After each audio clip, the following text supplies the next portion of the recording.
날 부르서 하는데요. 갑자기 제가 죄가 딱 생각이 나는 거예요. 무슨 죄인가 하면 눈만 뜨면은 판단하는 죄를 저질러요. 오늘 하나님이 저에게 양천 비전교회를 보내시고 눈물을 흘리게 하신 하나님을 찬양합니다. 아멘. 아침에 6시 50분에 아침도 안 먹고 이제 강릉을 출발했어요. 와이프를 딱 태우고 가는데 갑자기 인천 계양구 이막역에 처가제주거든요. 내려달래 내렸어요. 내려주고 오는데 저녁에는 혼자 갈 테니까 자기 태우러 오지 말래. 왜냐면 오다 싸웠거든. 우리는 매일 싸워요. 싸우는 게 동갑이다 보니까 잘 싸우는데 제가 이제 집에 내려다 주고 오다가 여기 한 30분 걸리잖아요. 오는데 어떤 생각을 했는가 하면 마누라는 좋겠다. 갈 데가 있고 저는 부부싸움마다 쫓겨나잖아요. 갈 데가 없어요. 왜 갈 데가 없죠? 갈 데가 없으니까. 아버지도 안 계시고 어머니도 안 계시고 천에 고하니까 부부싸움 한 다음에 갈 데가 없는 거예요. 오다가 제가 부모님 생각이 났어요. 우리 마누라는 좋겠다. 왜냐하면 갈 데가 있으니까. 여러분 부부싸움하고 어디 갈 데 있어요? 우리 앞에 코리아 해병대 아저씨 멋있게 생겼는데 가실 데 있어요? 부인이 없어요. 그래요? 갈 데 없고. 그럼 우리 천국 갑시다. 아멘. 아직 믿음이 없어요. 그래요? 아직은 아니고 지금 믿으면 돼요. 제가 좀 이따 말씀드릴게요. 네. 아버지 계셔요? 돌아가셨습니다. 어머니는? 돌아가셨습니다. 그래요? 나랑 똑같네. 우리 뭐 평생 가야 교회 가봤자 뭐 주여 주여 부르지 아버지 부른 적이 있겠어요?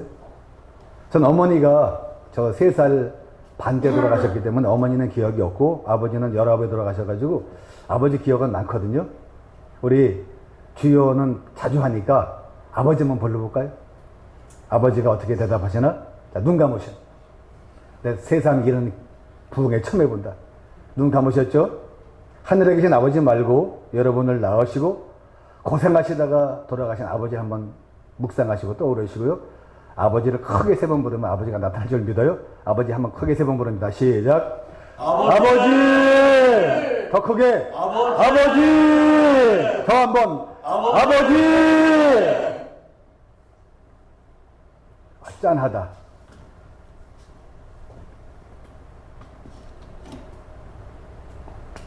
이거 제가 먹어도 되죠? 네. 우리 아버지는 15년 동안을 허리비로 사시다 가셨어요. 저희 어머니는 제가 3살 반대 돌아가시고 제 여동생 토끼띠 낳고 6개월 만에 엄마가 돌아가셔가지고 아버지가 6남매를 데리고 허리비 생활을 15년 하다가 술 드시다가 가셨는데 제가 그 당시에 이제 서울 동작구 상도동에 살았습니다. 그런데 하루는 제가 10살 때로 기억이 나요. 반주자도 앉아요. 힘든데. 서 있으니까 꼭 경찰 같아. 순사 같아. 10살쯤 되는데 집에 아무도 없고 큰 누나가 지금 80대신 분은 시집 가셨고 77대신 누나도 시집 가셨고 집에는 아버지 호래비 형 둘, 저 그리고 여동생이 있는데 다 어디 갔는지 저하고 아버지만 둘이 있었어요. 그런데 아버지가 배가 고프신지 저한테 100원짜리를 주면서 국수 좀 사오래. 그 개천 건너가면 국수집이 있었거든요. 국수집에 가서 이제 국수를 이렇게 100원 주면은 신문지를 뚫뚫 마른 걸 이렇게 하나 줘요. 그걸 가져와서 이제 삶아야 되잖아요. 근데 10살짜리가 무슨 국수를 삶았겠어요. 근데 저는 제 딴에는 10살짜리가 아버지가 시장 가시니까 식사를 좀 해드려야지 하고 국수를 삶았는데 어디다 삶았냐면 옛날에 보면 캄캄한 부엌이 낮아요. 방보다. 거기 아궁이가 있고 식구공탄, 연탄을 떼잖아요. 그 연탄도 아까워가지고 불을 살짝만 떼요. 구멍을 막아요. 물이 항상 미지근해요. 그 물 가지고 일주일에 한 번 머리도 감고 세수는 하루 한 번 할까 말까 하고 그렇게 이제 살았는데 그 미지근한 물에다가 제가 무슨 깡다군지 그 국수 있잖아요. 한 탈에 이거를 팍 집어넣었어요. 국수를 집어넣은 다음에 어떻게 해야 돼요? 휘저어야 되잖아요. 근데 저는 10살짜리가 아무것도 모르게 그 국수를 100원짜리를 통으로 집어넣고 미지근한 물에다가 놓고 뚜껑을 닫았어요. 이게 나중에 뭐가 됐을까요? 떡! 떡도 그런 떡이 없어. 죽이면 괜찮아. 이걸 가지고 방에 가지고 가가지고요. 아버지한테 드시라고 했는데 저는 아버지한테 그날 맞아 죽는 줄 알았어. 우리 아버지가 술도 좋아하시지만 호래비로 살면서 애들 잘 키우려고 지금은 먼저 세상에 떠난 큰형 많이 맞았어요. 둘째 형은 미련하다가 많이 맞았어. 저는 셋째 아들이라고 안 맞았는데 그날 제가 10살 때 국수 잘못 삶아서 나 맞아 죽는 줄 알았거든요. 그런데 아버지가요, 그 떡이 된 그 국수 내가 봐도 그거 먹을 게 아니다. 풀 있죠, 풀. 풀도 못 쓰는 풀이에요. 그런데 그 풀 같은 밥을 보시면서요, 날래 먹자 우샹 그래요. 신우주 분이시거든. 날래 먹자 우샹. 그래가지고 이제 머리를 딱 드밀었어요. 어디다가요? 뭐 양푼 같은 데 있어요. 머리를 딱 뜨밀었는데요. 아버지가 안 드셔. 당연히 맛이 없으니까. 근데 좀 있다가요, 뭐가 툭 떨어지는 거야. 그 국수에. 뭐가 떨어졌게요? 우리 아버지 눈물이에요. 아버지가 10살짜리 아들이 국수를 삶아 왔는데 이게 국수인지 풀인지 떡인지 모르고 기가 막히니까 호래비에 아버지가 눈물을 흘리는데요. 제가 그때부터 눈물이 말랐어요. 지금도 와이프가 저한테 피도 눈물도 없는 인간이래. 그때 아버지 눈물을 보고 나는 우리 아버지 같이 저렇게 불쌍하게 안 살아야지 하고 눈물을 탁 걷어버렸어요. 그런데 여러분, 그러나 홀아버지가 이상하게 있죠. 저는 멋있어 보였어요. 왜냐하면 그 6형제 가운데 저를 특별히 이뻐하셨고 저를 칭찬하셨는데 어떻게 칭찬하셨는가 하면 호래비 집안에는요, 뭐가 3마리예요? 이가 3마리. 네, 이가 3마리야. 이도 많았어요. 학교 가면 이 잡기도 바빴어. 집에 돌아와도 이 잡았어. 간지러워 죽겠어. 그런데 호래비 집안에는 이가 3마리고 또 누가 많이 찾아와요? 술 친구들이 찾아와요. 호래비에다가 술 좋아하시니까 술 친구들이 찾아오시는데 전부 다 이북분들이야. 우리 아버지가 피난 내려오시니까 주변에 피난 내려온 분들은 전부 다 호래비 집안에 술 먹으러 오는 거야. 그럼 저는요, 술 친구들하고 술 드실 때 저 구석에 쭈그리고 앉아가지고 아버지만 바라봐. 왜 그럴까요? 외상술 받아야 돼. 외상술 받아야 돼. 술 다 드시면 술 받아와라 그러면 저 밑에 담배가게 가가지고 막걸리를 받아와야 돼. 그러니까 제가 8살 때 막걸리 받아오다가 우리 아버지가 왜 이걸 좋아하시나 하고 한 모금 딱 먹었다가 그때부터 임박혀가지고 저는 술을 8살 때부터 배웠어. 근데 그 아버지가요, 술만 한 잔 드시면 건하게 취하셔가지고 하시는 얘기가 뭐냐면 내래 김일성이랑 동갑인데 그 애미나 이 새끼는 지금 북한서 잘 살고 내래 피난 내려와서 호래비 돼서 고생한다고 호래비 레파토리가 쫙 나오다가요, 맨 마지막에 저를 딱 본 순간 술 드신 아버지가 뭐랬냐면 저 애미나 이 새끼가 우리 막내인데 저게 100점짜리야. 제가요 그날 100점짜리라는 소리를 듣고요 갑자기 막 가슴이 막 뛰는 거예요. 제가 몇 점짜리라고요? 100점짜리. 왠지 아십니까? 얼마 전에 시험을 봤는데 100점을 맞았어요. 그걸 할렐루야. 그 100점 아무나 맞는 게 아니잖아. 그 100점을 가지고 아버지를 딱 드렸어. 왜냐면 호래비 기쁘게 해드리려고. 근데 아버지는요 머릿속에 내 셋째 아들 놈이 저게 100점짜리구나 이래가지고 술만 드시면 김일성이부터 나와가지고 저 에미네 이 새끼가 우리 막내인데 100점짜리 하고 칭찬을 하는데요. 이 칭찬이 술만 드시고 친구들만 오면 계속 하시는 거야. 그러니까 저는 머릿속에 제가 뭐예요? 제 자화상이 100점짜리인 거예요. 그래서 학교만 가면은요 공부를 잘해야 돼, 못해야 돼요? 잘해야지. 우리 호래비 욕먹으면 안 되잖아. 우리 삼형제가 밖에 나가 싸움 한번 안 했어요. 왠지 아십니까? 호래비 욕먹을까봐. 정말 안 싸웠어요. 그러니까 시험 보고요, 만약에 100점짜리인데 20문항 가운데 하나가 틀리면 몇 점이에요? 계산도 잘 못하시는구나. 95점. 하나가 5점이니까 95점 맞으면 제가 그 시험지 어떻게 했을까요? 집에 갖다 줄 거예요? 아니면 안 갖다 줄 거예요? 화장실 갔지 뭐. 교회 연다. 학교 화장실 가서 시험지를 어떻게 해요? 이래 뭐 해요? 밑에 싹 닦고 휙 버리고. 옛날에 다 이렇게 신문지 있잖아요. 신문지도 귀했어. 이렇게 해가지고 닦을 때가 있었는데 95점은 전 버렸어요. 그리고 100점만 집에 갖다 드렸어요. 그러니까 우리 아버지는 제가 완벽한 100점짜리인 줄 아셨어요. 근데 여러분, 제가 이 칭찬 얘기를 왜 하냐면요. 이 칭찬, 아버지 칭찬이 저를 살렸어요. 저는 6년 동안 도시락 싸간 적이 없어요. 왜냐면 호랩의 자식입니다. 아버지가 호랩인데 능력이 없어가지고 장가를 못 갔지 아마 저 같으면 갔을 것 같아.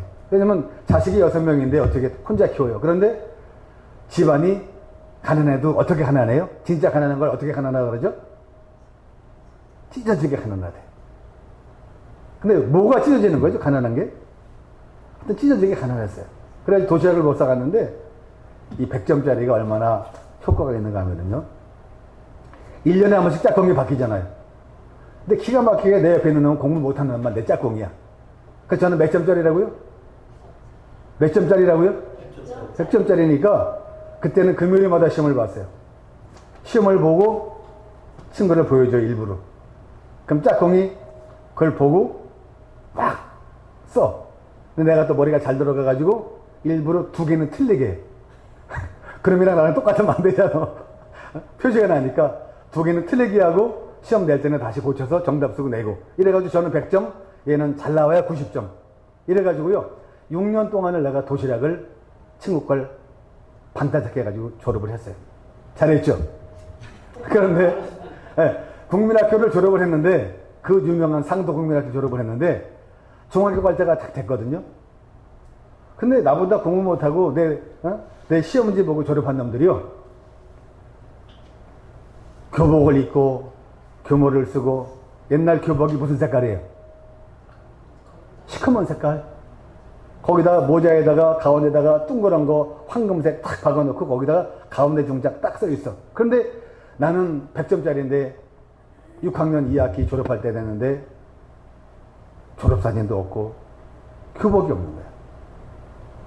그래서 어느 날 철들고 보니까 우리 아버지가 100점짜리를 중학교 보낼 능력이 없구나. 제가 졸업할 때 깨달았어요. 나중에 철이 들어보니까 우리 아버지가 그때는 정신줄을 놔버렸어. 그래가지고 제가 중학교를 못 갔어요. 그런데요, 우리 아버지가 그 술도 치던 아버지가 100점짜리를 만든 그 덕에 제가 자존심이 상한 거야. 저 내 시험지 본 놈들이 중학교 가는데 100점짜리가 중학교를 못 가니 얼마나 억울했겠어요. 그래가지고요, 저 봉천동에 가면 야간중학이 있어요. 야간중학교. 그 야간중학을 제가 찾아갔어요. 찾아가서 야간으로 입학을 하고 낮에는 새벽에 조선일보 배달, 낮에는 신문 수금하고 저녁에는 학교 가고 이렇게 3년 동안을 열심히 봉천동에 있는 학교를 야학을 다녀가지고 검정고시를 봤어요. 그래가지고 검정고시 봐가지고 중학교 졸업 자격을 딴 거야. 그럼 이제 어디 가야 돼요? 고등학교 가야 되잖아. 근데 또 고등학교 갈 형편이도 안 돼. 없는 집은 계속 없더라고. 지금 먼저 천국 간 형이 우리 장남이 군대 가는 바람에 제가 고등학교를 또 못 갔어요. 아버지는 그때는 완전히 이제 이 세상을 포기하시고 고등학교를 못 가니까 할 수 없이 공장을 다녔어요. 공장. 구로공단. 가가지고 제가 안경도 만들고 저녁엔 술도 마시고 그다가 이제 쌈질도 하고 할 수 없이 이제 시내 종로로 진출했어요. 종로 가가지고 구멍가게 점원, 가게 점원하고 한 2년 보냈는데 남들 고등학교 졸업할 때 되니까 사춘기잖아요. 사춘기 때 누가 저에 대해서 평가하는 얘기를 듣고 제가 시험이 들었어요. 제가 그때 만약에 공부를 하지 않으면 내 인생이 잘못되겠구나 하는 그런 깨달음이 딱 와가지고요. 17살 때 그 가게 마지막 봉급을 받아가지고 사표를 내고 학원을 갔어요. 검정고시 학원. 그 유명한 금자탑 학원을 들어가가지고 8개월 동안 정말 죽게 살기로 공부해가지고 남들 18살 때 저도 고등학교 졸업 자격을 취득을 해요. 검정고시를 2개 본 거예요. 할렐루야. 네, 할렐루야죠. 그래서 이제 대학을 가려고 공부를 하는데 돈이 있어서 학원 갈 것도 아니고 할 수 없이 친구 따라 절간에 들어가서 절간. 저 경상북도 영주 부석사 근방에 절간이 그 당시에 3만 원이면 한 달 동안 먹여주고 재워주고 방 한 칸 줬어요. 거기 친구랑 둘이 갔어요. 그러니까 15,000원씩이지. 거길 가가지고 이제 방값 내고 절에 들어가서 목탁 두들기고 밥 얻어먹고 공부했는데 그러다가 군대를 끌려갔어요. 전두환 장군이 그때 별 2개 달고 이 나라를 어떻게 먹을 때 서울 애들이 하도 데모를 하니까 저는 대학도 못 간 주제에 서울 놈들 데모 많이 하니까 전방으로 보내. 그래가지고 저는 원통 12사단으로 끌려갔어. 거기 31개월 동안 정말 고생 많이 했어요. 전 군대에 가가지고 그렇게 고생 많이 한 적이 없어요. 제대를 했어요. 제대를 하니까 갈 데가 없어. 왜냐면 천의 고아야. 누나들 시집 다 같이, 형 장가 같이 아무도 없는 거예요. 할 수 없이 둘째 누님이 그때 구로동 살았는데 가가지고 밥은 하루에 한 끼 얻어먹고 죽은 형이 그때 택시 운전해가지고 저한테 대학갈 미쳐내릴 테니까 공부하라고 해가지고 독서실에 처박혀가지고 85년도 4월달에 제대했는데 84년도 4월달에 제대해가지고 6개월 동안을 독서실에서 먹고 자고 그렇게 있다가 결국은 하나님의 보호하사 숭실대학을 겨우 들어가요. 들어갔는데 또 돈이 없잖아. 학교 와서 공부하는 것보다 알바하고 노가다하고 이런 시간이 더 많았어요. 그러다가 하나님의 은혜로 지금 와이프를 만났는데 와이프가 예수 안 믿는 남자를 구원하려고 하나님이 보낸 전도사였어요. 그래가지고 전도사 만나가지고 결혼식을 교회에서 했어요. 결혼하는 날 아까도 오다가 얘기했지만 인간이 은혜도 모른다고 팬티 한 장 가지고 교회 가서 결혼했는데 지금 나보고 목사 된 게 까분다고 막 부부싸움 하다 왔거든요. 또 어쨌든 와이프 만나가지고 교회에서 결혼식을 하고 제가 절간을 때려치고 숭실대학을 다녔는데도 절간 다니다가 장가 간 다음에 교회를 나갔어요. 하나님이 교회 안 나가면 안 될 것 같더라고. 여기까지 얘기하고요. 아버지의 칭찬이 19살 때 가신 19년 동안 셋째 아들 칭찬하신 아버지의 칭찬이 저를 대학까지 졸업시켰다는 거예요. 저희 형제가 6형제예요. 이북에 있는 2명 형님은 전 얼굴도 못 봤고 6형제가 살았는데 우리 6형제 가운데 대학 나온 형제는 저밖에 없어요. 우리 누님이고 형님이고 다 중졸 이상은 없어. 근데 저만 왜 대학까지 나왔는가 하면 아버지가 저놈은 100점짜리라는 칭찬이 저를 춤추게 했고 공부하게 했어요. 빚지고 공부했지만 저는 대학을 나왔어요. 그리고요, 애를 낳고, 은혜라는 애, 지금 고향에 사는 애, 걔를 낳고 직장을 갔는데 직장이 얼마나 돈을 많이 주는지요. 저는 살다 그렇게 행복한 인생을 처음 살아봤어. 없이 살다가 대학도 등록금 다 대출받아서 졸업을 했는데 직장을 갔는데요. 하여튼 돈 많이 받았어요. 외국인 합작회사 영업사원인데 1년에 봉급을 20번 받았어요. 매달 봉급이 한 달씩 12번 받았죠. 12월달 되면 보너스가 800%. 거기다 출근하면 하루 종일 나가서 놀으라고 그 당시에 1988년도 올림픽 갈 때 하루 2만 원씩을 줬어. 지금도 2만 원이 작지 않잖아요. 그때는 아침에 나갈 때 2만 원 주고 봉급 그때 한 50만 원 주고 보너스가 800%고 그러니까 얼마나 카드에 돈이 빵빵하겠습니까? 아침에 나가면 계속 먹고 노는 게 영업사원의 일이에요. 병원 다녔거든요. 약 팔려. 의사 만나가지고. 의사 만나서 술 먹이고 놀러 다니고 등산 다니고 노름하고 춤추러 다니고 행복하게 6년 동안을 보냈는데요. 물론 그때 교회 다녔어요. 집사까지 됐어요. 그런데 예수가 없으니까 교회를 다니도 예수가 없으니까 노는 게 즐거워. 놀아도요. 어떨 때는 허무해. 이 허무함을 달래기 위해서 춤도 추러 다니고 노름도 하고 그러다가요. 망을 내니까 어떻게 망하냐면 이제는 제법 돈에 대해서 좀 돈 맛을 나니까 돈을 좀 많이 벌어가지고 마누라 교회를 멋지게 져주고 나는 집사니까 헌금 많이 해서 장로가 돼야지. 이렇게 까불다가 직장을 관두었어요. 관두고 사업을 했어요. 사업을 했는데 우리 장 목사님 아시겠지만 사업이 돈은 버는데요. 관리 잘못하면 쫄딱 망한 게 쉬운 게 사업이에요. 김치 장사도 하고 동대문 평화시장에서 옷 장사도 하고 다 했는데요. 아침에 100만 원 벌면 저녁에 밤 꼬박 새서 200만 원을 잃고 집에 갔어요. 카드하고 술 먹고 놀고 청량리 맘모스 호텔을 밥 먹듯이 다니고 친구가 좋고 집에는 수시로 외박을 하고 그러다가요 IMF가 왔어요. IMF가 왔는지 내가 망했는지 모르겠지만 그때 때가 탁 맞았어요. 그 고생한 얘기 하면은요 한 3박 4일 부흥해야 되는데 그거는 관두고 거지도요 그런 것이 없더라고. 아예 못 살았을 때에는 숙명적으로 받아들였는데 6년 동안을 직장 다니면서 돈을 막 흥청망청 쓰다가 쫄딱 망하고 카드가 막히고 신용 불량이 되고 대출 독촉은 오고 이것저것 다 팔아줘도요 친구들 못 갚은 돈 그 다음에 여기저기 그래가지고 제가 IMF 2년 6개월 동안을 거지같이 살았어요. 하루는 목동 사거리에서 제가 마지막에 망했는데 목동에서 술을 한잔 얻어먹고 빈속에 차비 꾸기도 창피하고 계양구 이망역까지 방축동까지 걸어오는데요. 양화대교를 지나다가 에이 죽어버려야지 하고 양화대교를 올라갔는데 야 그것도 무서워서 못 죽겠더라고. 귀신이 쓰이면 모를까 정말 맨정신으로 못 죽겠더라고. 그래서 에이 죽지 말고 살자 그래가지고 걸어온 적도 있거든요.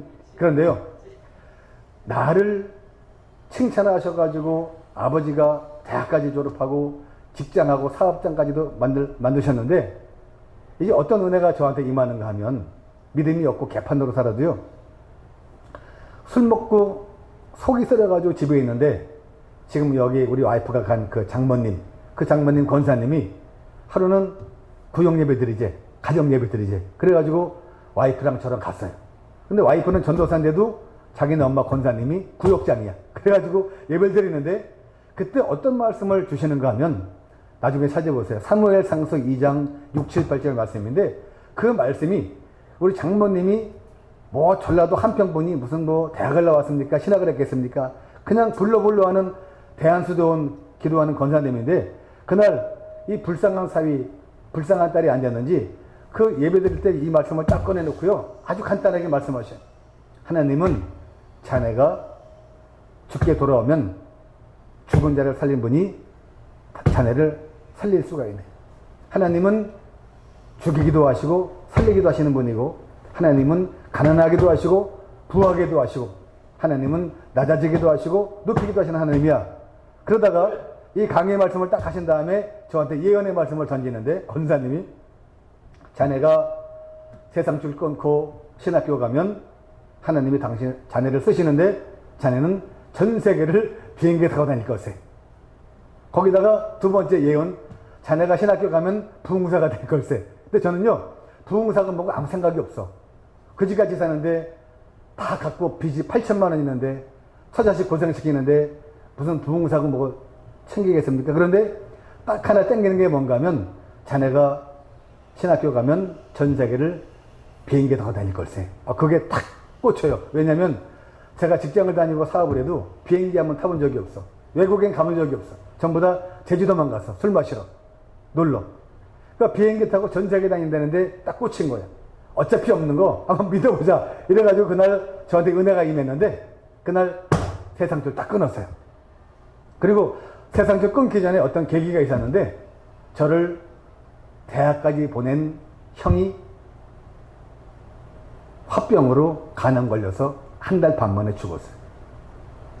그 형을 내가 보내고 그 형을 화장터에서 가루 만들고 그 형을 보낸 다음에 제가 세상을 등지기로 작정을 했는데 하나님의 말씀이 장모님을 통해서 오기를 자네가 신학교만 가면 제가 거기에 무너졌어요.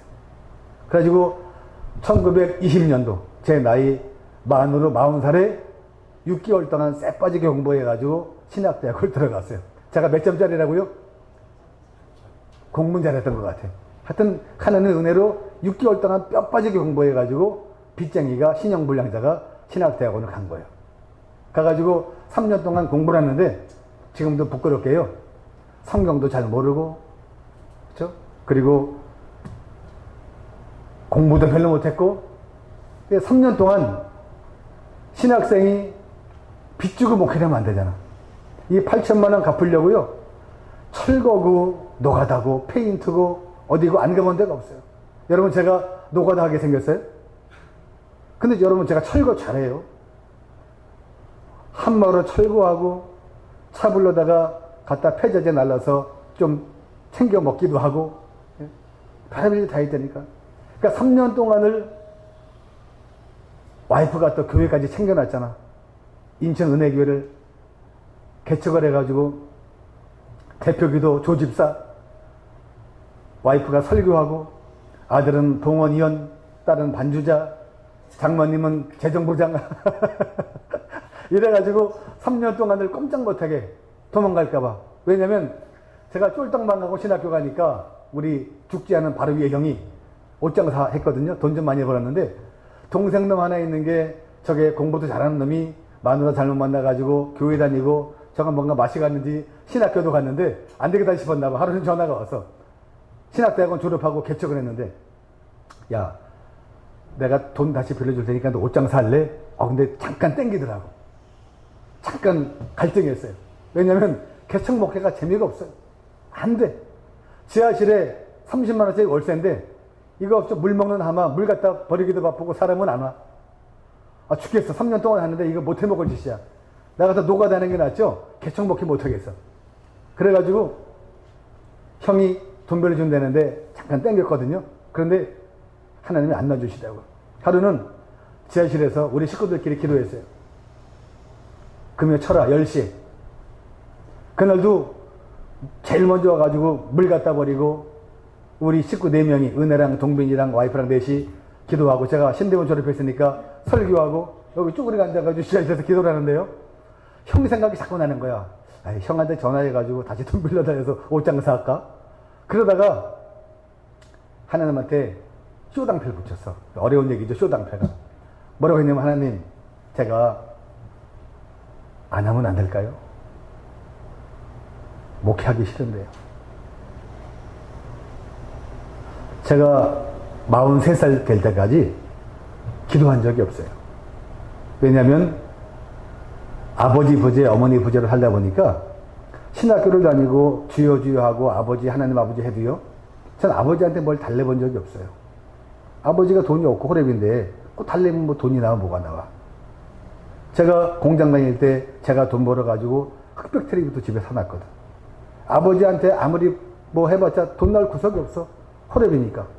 그런데 신학교를 가서 남들이 주여 주여 하고 아버지 하는데 속으로 뭐 아버지 하면 뭐하냐 주지도 않을 건데 이래갖고 제가 하나님한테 기도를 안 했어요. 그러니까 제 의지로 사는 거야. 근데 그날 처음 기도해서 하나님 쭈그리고 앉아가지고 하나님 애지가 나면 제가 목회 하나만 안 될까요? 하기 싫어요. 이게 뭡니까? 그랬더니요 기가 막힌 게요. 여러분 그거 경험하니 기가 막히게 그날 그런 음성을 들었다니까요. 그때 이후로 똑같은 음성 들은 적이 없는데 그때 하나님이 저한테 하시는 말씀이 야 내가 너 복 주고 복 줄게 그러는 거예요. 할렐루야. 여러분들도 복 받으시기 바래요. 저 그날 그 음성 들었어요. 근데 그게 어떤 복인지 몰랐거든요. 구체적으로. 근데 그 이후에 지금 제가 20년 지났어요. 43살에 지금 63살에다가 생일 지나서 64이거든요. 20년 동안 제가 복 받은 거는 이루 말할 수가 없어요. 일단 신용불량 해제. 저 지금 카드가 몇 개 있어요. 신용불량 해제. 그리고 그 지하실을 벗어나서 제가 정선으로 시집살이를 갔어요. 시골교회 갔더니요. 전 서울서만 살았잖아요. 시골에 갔더니 논이 쫙 있고 산도 있는데요. 그림 같은 교회야. 지하실이 아니야. 아주 30평, 40평 되는데 막 논 가운데 예배당이 예쁘고요. 사택은 실평수 29평. 교회 차도 있지. 사례비도 주지. 야, 천국도 그런 천국이 없는 거야. 거기서 제가 10년 동안을 목회해요. 사람 섬기는 방법, 기도하는 방법, 세미나 다니고, 고추 팔아드리고, 옥수수 팔아드리고, 감자 캐드리고, 이러면서 제가 40대를 보내고, 목사이기 전에 사람이 돼요. 사람이 되고, 복을 받고, 딸내미가 서울신학대학교 피아노과도 나오고 물론 빚쟁이지만 이래가지고 사람이 되니까요. 강릉에서 오래 강릉에서. 강릉은 지금보다 훨씬 나아요. 우리 장목사님 오시지만 괜찮잖아요. 그렇죠? 길거리에 있는 교회가. 거기를 제가 쉬운 2살에 갔어요. 쉬운 2살에. 그러니까 쉬운 2살에 남들을 안 불러가는데 하나님이 저를 복 주신 것 같아요. 제가 늘 어디 가서 부흥회 가면 그때 얘기를 해요. 내가 너 복 주고 복 줄게. 이 복이 그때는 몰랐는데 지금 살아보니까 복 주셨어요. 지금 여러분 제가 없어 보여요? 있어 보여요? 없어 보이진 않아요. 없어 보이진 않아. 왜냐면 그래도 먹고 사니까 배 나왔다고 와이프한테 매일 욕먹어. 배 좀 넣으라고. 어쨌든 복 받았는데 그 복 받게 된 계기가 칭찬과 격려예요. 오늘 말씀을 나누다가 이 간증을 하게 됐는데 아버지가 호레비가 셋째 아들 넌 100점짜리라고 칭찬했기 때문에 검정고시 2개 하고 그리고 대학을 나와가지고 대학원까지 가서 목사가 될 때까지는 아버지의 칭찬이 있었다는 거예요. 여러분, 여러분이 이 양천교회에 오늘 오셨다면 이제부터 여러분들은 어디 가서 누굴 만나든지 집안에 있을 때든지 친구를 만나고 어디 전도를 하러 가든지 간에 무조건 입을 열어 칭찬하시기 바래요. 칭찬하는 거 간단해요. 그 사람이 있는 그대로만 인정해 주는 게 칭찬이에요. 과장할 필요 없습니다. 제가 시험을 몇 점 맞았다고요? 아버지는 그대로 칭찬한 거예요. 저거 100점짜리라고.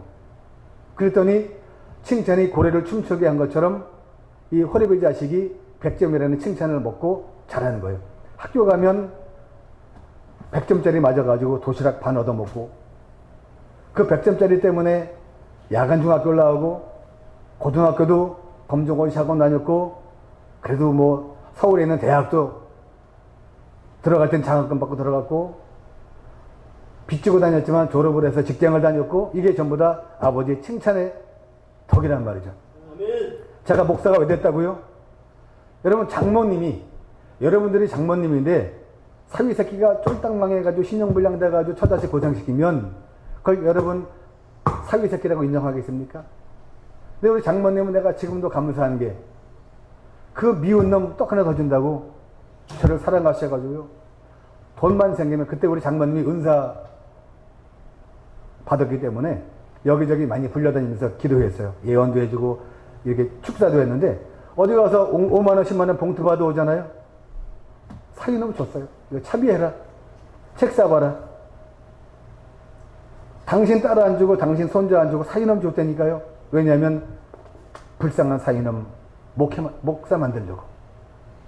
장모님의 격려와 위로와 장모님의 선행과 구제가 저를 목사를 만들었다는 거죠. 제가 목사가 되니까요. 얼마나 힘들고 외로운지 몰라요. 목사처럼 외로운 사람이 없어요. 목회가 안 되면 안 돼서 힘들고 잘 되면 사람 때문에 힘들고 물질 때문에 또 목사도 자식 때문에 제가 시골에서 목회했잖아요. 지금 장가 가서 아들 낳은 놈이요. 제 아들 아이고 어디 가서 간증할 때마다 아들 얘기하면 끔찍합니다. 저 새끼 저거 내 아들이 아니었으면 좋겠다고 할 때가 한둘이 아니었어요. 왜 그렇게 속을 썩였는지 모르겠어요. 정선서 힘들게 목회하는데 서울에 아들 잡으러 온 적이 한두 번이 아니에요. 안양 생병원에 입원했대요. 뒤에 저 힘줄이 끊어져가지고. 중학교 겨우 졸업했더니 고등학교는 서울에 가가지고 정규학교도 안 해요. 공부를 안 해. 인수분해도 몰라. 고등학교를 보냈는데 술만 처먹고 다니는 거야. 그날도 술 처먹고 선교사 아들하고 끼리끼리 만나잖아. 선교사 아들하고 술 처먹고 안양에 있는 무슨 초등학교 가가지고 현관문을 발로 차가지고 힘줄이 끊어졌다고. 안양 생병원도 전화가 왔어요. 거기 가가지고 입원비 치료비 내고 나오는데 한 달 동안 아들놈 쳐다도 안 보고 말도 안 했어요. 아들이 왼수더라고요. 목회도 어렵지. 아들 속세계지. 딸내는 4년 내내 3,400만원 빚지고 대학 졸업했지. 피아노 학원 가봤자 100만원 밖에 못 받아. 학원 차려줘야만 원장을 하지. 학원에 가서 일해봤자 피아노 저거 아무리 잘해봤자 100만원 밖에 못 받아요.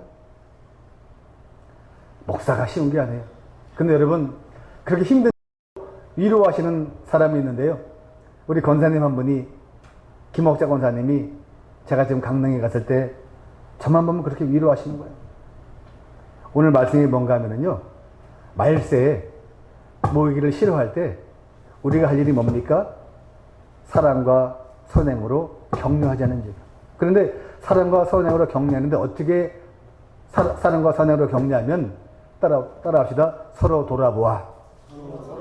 네, 오늘 말씀 히브리서 10장 23절에요. 서로 돌아보라는 거예요.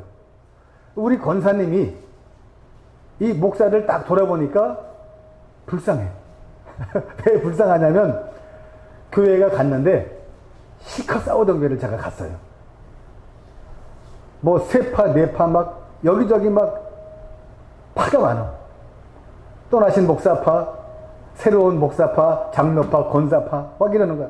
근데 거기에 제가 딱 갔는데 우리 권사님이 나를 보니까 돌아보니까 말씀대로 서로 돌아보니까 우리 목사가 불쌍해. 왜냐하면 시끄러운 교회 왔거든. 이 권사님이요, 틈만 나면 제 사무실에 오셔가지고 봉투를 주셔. 구정 때 10만원, 신정 때 10만원, 생일 때 10만원, 휴가 때 10만원 계속해서 봉투를 주셔. 70 중반에 수입이 없는데 어떻게 주냐면 어쨌든 자식이 주는 용돈은 다 모았다가 불쌍한 담임 목사 주는 것 같아. 내가 잘 알아.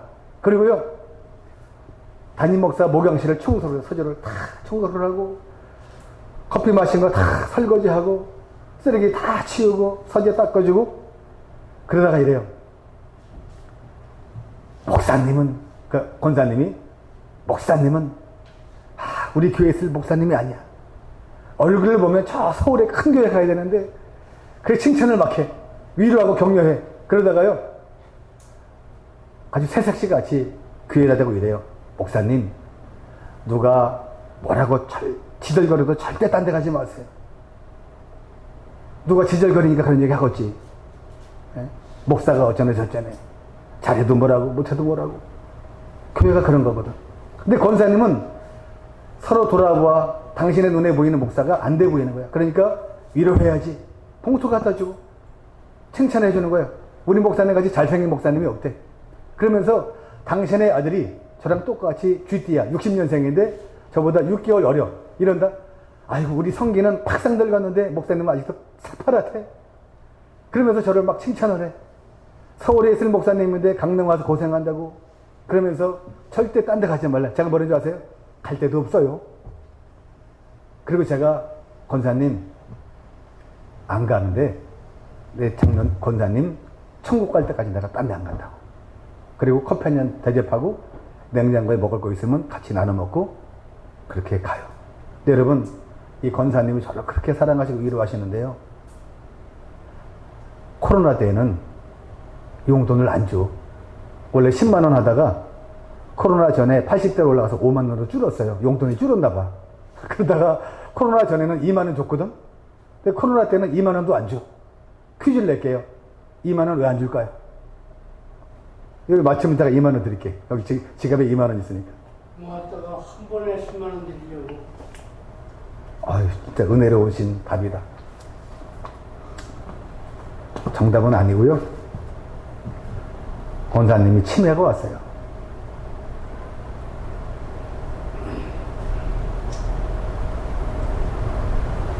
그 권사님은 저한테 돈 주는 게 기쁨이었어요. 당신이 돌아보니까 아들하고 동갑이고, 그렇죠? 교인들이 다 모르겠습니까? 우리 목사님이 힘들어하는지 행복해하는지 다 알잖아요. 그게 10년 정도를 용돈을 주시고 청소를 하시고 격려하시고 위로하시고 그랬는데, 이제는 정말 아쉬운 게 아들 같은 목사한테 용돈 주는 기쁨이 없어진 거예요. 돈도 그전보다 없지만, 아니 왜 하필이면 다른 거 다 안 까먹고 용돈 주는 걸 까먹어. 나 갑자기 그지게 됐잖아. 용돈이 안 와가지고. 근데 내가 마음이 얼마나 아프냐면은요, 권사님 볼 때마다 아들 같은 목사한테 용돈 주는 기쁨이 사라져버린 거예요. 거기다가 이놈의 치매가 또 새벽기도를 못 오게 하네.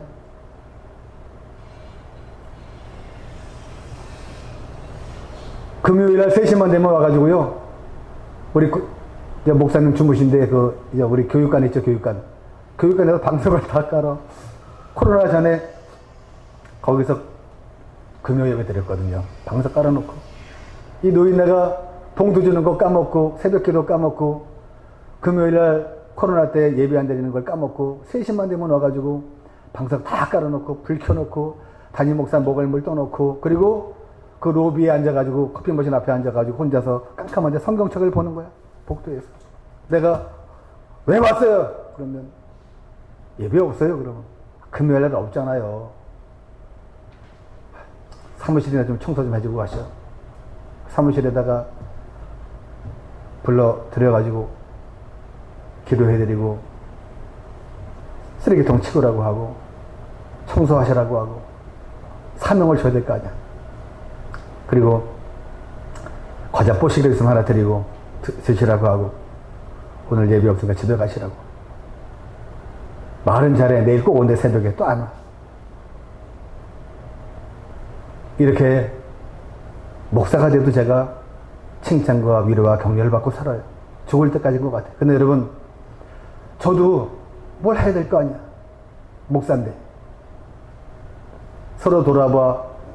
교인들을 형편을 보니까요. 우리 교인 가운데 암 환자가 또 있잖아. 암 환자가. 54살짜리 집사님이, 여자 집사님이 강릉에 가면 안목에 커피거리 있어요. 거기서 2018년 동계올림픽 할 때 커피를 너무나 잘 팔았어. 캐나다 국영방송에도 나오고 전국적으로 유명해진 커피숍 사장이 우리 교회를 다니는데, 커피숍을 그때 동계올림픽 끝나고 월세가 한 달에 430만원, 직원까지 4명이니까 아무리 안 나가도 한 달에 1,000만원 나가는데 커피를 얼마나 많이 내려서 팔아야 1,000만원 주고 남겠어요. 남편 놈은 철없어서 마누라 돈 5천만원 뺏어가지고 서울로 도망가고, 딸 둘하고 그렇게 고생하고 지네 목사 닮아가지고 또 가게 그만두니까 신용불량이 돼가지고 먹고 산다고 새벽기도는 안 드리고 우유 배달하고 하다가요, 손모가지가 또 부러졌잖아. 침대에서 떨어져가지고 피곤하고 취하니까. 이 손목이 부러져가지고 내가 속으로 쌤통그랬지만 6개월 동안 이 뼈 붙이고 고생도 아니고 고생했는데요. 이 뼈가 아파가지고 그 통증을 참느라고 자기 유방암을 모른 거야. 작년 10월 달에, 작년 8월 달에 병원에 갔더니 유방암 3기인 거예요.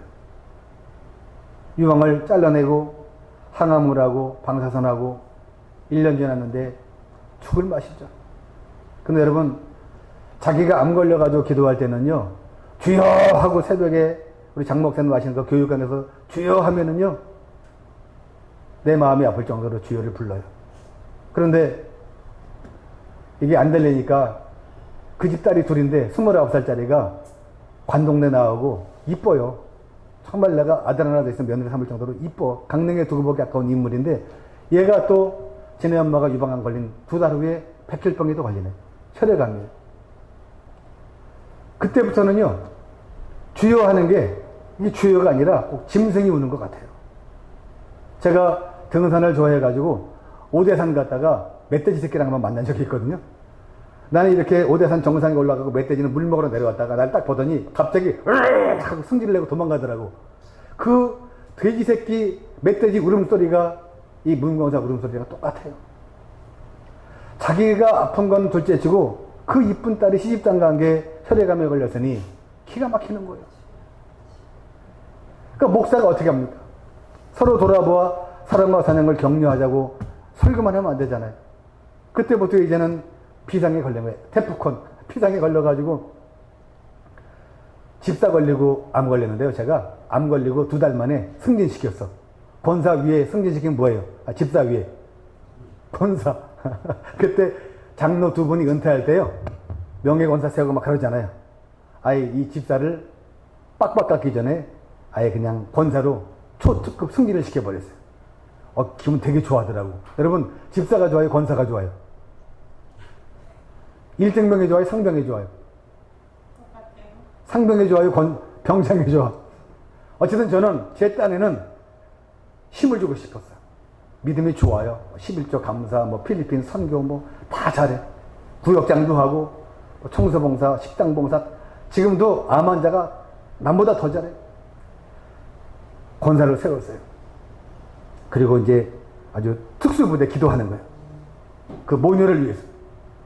그리고 먹을 것만 생기면 한우 같은 거, 문어, 낙지, 전복, 몸에 좋다는 건 전부 다 사다가 우리 마누라도 몰래 막 갖다 줘. 반대는 하는 건 아니지만 내 마음이 그래. 돈만 생기면 사다가 막 과일이고 뭐고 5층이야. 엘리베이터는 5층이라 올라갔다 오면 등산하는 것 같은 막 갔다가 코로나 때니까 집 앞에다 갖다 막 챙겨나 먹으라고. 그리고 교인들이요. 저한테 용돈도 막 보내. 50만 원 보내. 50만 원 가지고 또 막 전복이고 문어가 막 사다, 한우 막 사다 줘. 과일도 사다 줘. 근데 감사하게도요. 살아나요. 딸은 3일 전만 해도 그 자기 여동생의, 그러니까 자매잖아. 자기 동생의 골수를 이식받아가지고 이게 안착이 되려니까 이게 명륜현상, 이래 싸우는 게요. 이틀 전 밤에만 해도 전화가 막 왔어요. 막 그렇게 아파서 막 죽을 것 같아, 딸이. 애를 낳았겠어요. 군대를 갔다 왔어요. 자기 생애에 그렇게 아픈 게 처음인 거예요. 막 아파서 죽는다고 엄마한테 전화하면 엄마가 막 기도해주고 간호사한테 부탁을 해가지고 우리 딸 등 좀 쓰다듬어 줘라 이렇게 해가지고 살려내는데요. 어제는 전화가 왔잖아요. 그 무슨 뭐 백혈구가 뭔가 저혈구가 수치가 팍 올라가가지고 이제는 정상적으로 올라왔대요. 할렐루야. 막 살아나는 거예요. 그런데요, 얼마나 이 권사님이, 문 권사님이 말씀에 붙잡혀 사는가 하면 무엇이 자기를 살렸느냐고 간증하면은요, 언젠가 제가 자기 암 걸렸을 때 설교를 할 때 주일날 낮에 어떤 설교인가 하면 그 다른 설교하다 그 구절이 나왔는데 에스겔서 16장 6절 말씀에 피투성이라도 살아만 있어라. 예레미야에게 하신 말씀이 다시 말하는데 피투성이가 되더라도 살아만 있어라. 그 얘기를 딱 던졌는데 이 권사님이 그 말씀을 딱 들었대. 그래, 좋다. 나는 피투성이라도 암이 사기고 암이 말기고 좋다. 내 딸이 말기암이라도 혈액암이라도 나는 살아있을 거야. 말씀 붙들고 살아있을 거야. 이래가지고요. 교인들은 구역장이 교회 와서 밥하고 청소하는 걸 말렸어요. 몸 다칠까봐. 그런데요. 난 죽으면 죽겠다. 나 말씀 붙들었기 때문에 나 봉사한다. 이래가지고 누구보다 구역 봉사 잘하고 청소 열심히 하고 밥하고 그리고 OK 사역이라고 토요일마다 불쌍한 사람들 반찬 나눠주는 사역하죠. 별거 다 하고 앉아있어요. 제가 가끔가다 그래요. 암 환자 주제에 별거 다 하고 산다고. 그런데도 담임 목사가 하는 말씀은 무조건 좋다는데 뭐. 왜냐하면 살아있거든. 할렐루야. 여러분, 살아있는 사람이 좋아요? 시체가 좋아요? 아파도 살아있는 게 나아요. 암 환자면 어때? 뭐라는 줄 아십니까? 하나님이 자기 가정을 살리려고 딸도 아프게 하고 자기도 아프게 하고 다 아프겠다는 거야. 믿어지십니까? 딸 둘이 교회를 안 나왔거든. 엄마가 보니까 광신자 같은 거야. 헌금도 많이 하고 교회가 살고 돈 버는 것보다 교회가 더 좋거든. 그러니까 딸 둘이 정신 멀쩡하게 엄마를 핍박했는데요. 꼭 그런 건 아니지만 하나님이 그렇게 고통 가운데 밀어넣으시고 고난 가운데 주를 부르게 하시고 제가 기도해 줬다. 내가 카톡 보내고 문자 보내고 목사님 고마워요. 제가 기도 덕분에 지금 살고 있어요. 이래요. 딸이. 엄마든 딸이든 그렇게 고난 가운데 일어나게 된 걸 저는 경험을 하게 되는 거죠. 이제 계속하면 밥을 먹어야 되니까 말씀을 마치려고 해요. 여러분, 오늘 말씀이 서로 돌아보아요. 따라합시다. 서로 돌아보자. 서로 돌아봅시다. 아멘.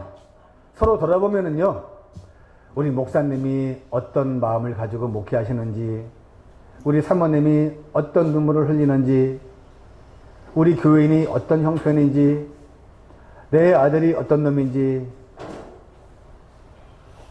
오래 참다 보니까요, 그 왼수 같은 아들이 장가 가서 아들을 낳았어. 할렐루야.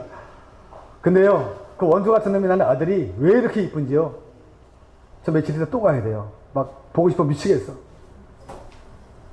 근데 좀 이따가 이제 딸의 아들 보러 갈 거야. 예, 끝나고 밥 먹고. 왜냐면 이쁜 건데 어떻게? 이뻐요. 그러니까 여러분 따라합시다. 서로 돌아봐. 사랑과 선행으로 격려하다 보면 반드시 복 받습니다. 반드시 좋은 날 옵니다. 할렐루야. 할 수 있죠? 할 수 있어요. 집에요. 성경에 보면 원수가 어디 있다 그랬어요? 집안에 있어. 기가 막혀. 근데 여러분, 이제 집에 가시면은요, 제가 와가지고 설교한 거 기억나셔가지고 칭찬하십시오. 할 수 있죠? 따라합시다. 목사님. 따라하세요. 목사님. 고맙습니다. 영적인 아버지고 영적인 지도자잖아요. 저분이 돈 버는 방법 몰라가지고 여기서 목하겠습니까? 목사님들 그래도 영원 사랑하는 마음으로 목회하시잖아요. 이제 목사님 만나면 칭찬과 격려하시기 바랍니다. 돈 안 주셔도 괜찮아요. 그냥 고맙다고 사모님 밥을 얼마나 많이 해요. 우리 마누라 저렇게 밥 시키면 집 나갈 거야. 밥도 저 아무나 하는 게 아니거든요. 사랑으로 밥 짓잖아요. 사모님 고생한다고 위로하시고 격려해 주시기 바라요. 가끔 가다가 아들이 속썩이 안 썩여요. 따라합시다. 아들아, 살아있어서 고맙다. 왼수도 살아있는 게 나아요. 철되니까 애 낳고 애 안고 왔는데 애 잘생겼더라니까. 저를 보니까 우리 손자가 잘생겼을 것 같아요? 못생겼을 것 같아요? 내가 별명을 줘놓고 축복해요. 우리 친손자는요, 친손자 여손자면 안 되는데 우리 아들의 아들은 내가 축복하고 별명을 짓기를 야구계의 안종환이에요. 뭔 얘기인지 모르시죠? 야구선수 시킨대요. 지네 아버지는 공부를 못하니까 야구선수 시키는데 안정환이가 돈 잘 벌잖아. 그 제가 별명을 붙이고 축복하기를 야구계의 안정환이 돼가지고 연봉 100억씩 받으면 할아버지한테 11조 15억 해가지고 필리핀에다 교회를 100개 짓게 만들어라. 축복을 해. 그 다음에 딸이 난 아들 있잖아요. 걔는 내가 우리 조씨가 아니라 인물은 별로 안 되는데 공부를 잘해. 그래가지고 제가 어떻게 축복하느냐면 너는 연대 의대 가서 의사가 된 다음에 구체적으로 심장내과 의사가 된 다음에 외국에 의료 선교사 나가라 하고 축복을 하거든요. 여러분, 자녀가 아무리 원수가 돼도 이제부터는 칭찬하시고 격려하시기를 주님의 이름으로 축원합니다. 반드시 됩니다. 교회 안에 꼴보기 싫은 사람이 가끔 있어요. 이상하게 교회는 꼴보기 싫은 사람이 꼭 있어. 그러면 여러분, 그 사람을 발로 차고 험담하고 흉보고 내보내야 되겠습니까? 같이 끌어안고 있어야 되겠습니까? 이것저것 다 찻대고 포대면 교회 남는 사람이 없어요. 미운 놈도 데리고 있어야 돼. 제가 목회 20년 하고 깨달은 진리예요. 아, 옛날에 꼴 보기 싫은 거 있잖아요. 아, 저거 언제 안 나가나 그랬거든. 아우, 꼴 보기 싫은 장로 있잖아요. 저거 언제 장로 안 나가나 그랬거든요. 뭐 나가기도 하고 없어졌지만 지금 보니까 그래도 있는 게 낫더라고. 할렐루야. 기도하겠습니다. 할 일은 많지만 다음에 할게요. 하나님, 부족한 종 양천까지 보내주시니 감사합니다. 두서없이 말씀 전했지만 부족한 종 살아온 인생을 나눴습니다. 바라기는 양천 비전교회 성도님들이 서로 돌아봐 편견 가지고 눈에 보이는 대로 판단하고 비난하고 정죄하지 않게 하시고 그에게 필요한 것 칭찬과 위로와 격려가 필요하면 그대로 말씀대로 살아가는 주의 백성들 되게 하시고 어려운 자들에게는 위로하게 하시고 내 것 나눠주게 하시고 하나 있으면 반으로 쪼개 주게 하시고 두 벌 있으면 한 벌로 나눠주는 예수님 닮은 삶을 살 때 하나님이 우리 모두에게 크신 복을 내려주실 줄 믿습니다. 감사와 찬양과 영광 올려드리었고 예수님의 이름으로 축복하며 기도 올려옵나이다. 아멘. 하나님, 양천교회, 양천비전교회를 축복합니다. 이 자리에 있는 모든 주의 백성들 기름 부어 주시옵소서. 예수님의 보혈을 의지합니다. 십자가의 보혈이 능력임을 선포합니다. 이곳에 있는 주의 백성들 가운데 영적인 그리고 혼적인 그리고 육적인 질병이 있다면 예수님의 피를 의지합니다. 영원하신 성령 안에 우리를 구원하신 예수의 피가 능력임을 믿고 선포합니다. 예수님의 이름으로 선포하노니 정신병은 고침받을지어다. 뇌혈관 질환은 치료받을지어다. 각종 뼈의 통증은 사라질지어다. 신경통과 근육통은 치료받을지어다. 불면증은 사라질지어다. 뇌졸중은 치료받을지어다. 디스크는 사라질지어다. 류마티스도 고침받을지어다. 시력은 왕성하게 좋아질지어다. 이명은 치료받을지어다. 조상마귀는 떠나갈지어다. 물질이 흘러들어오고 복받아야 되는데 가로막는 악한 영들은 이 시간 예수의 피로 막론이 떠나갈지어다. 지금은 우리 주 예수 그리스도의 은혜와 하나님 아버지의 크신 사랑하심과 보혜사 성령의 내주 역사 감화 감동하심이 양촌 비전교회를 통해서 복받기를 원하는 성도들 머리 위에 가정과 직장과 사업장과 자녀들 위해 이제로부터 영원까지 함께 하시기를 간절히 축원하옵나이다. 아멘.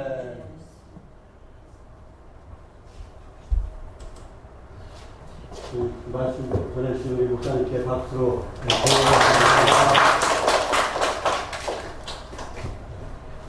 오래 했어요. 빨리 끝내야 되는데. 아무튼 감사하고요. 야, 우리 이제 노래밥상 빨리 준비해가지고 이제 계속 가져가겠습니다.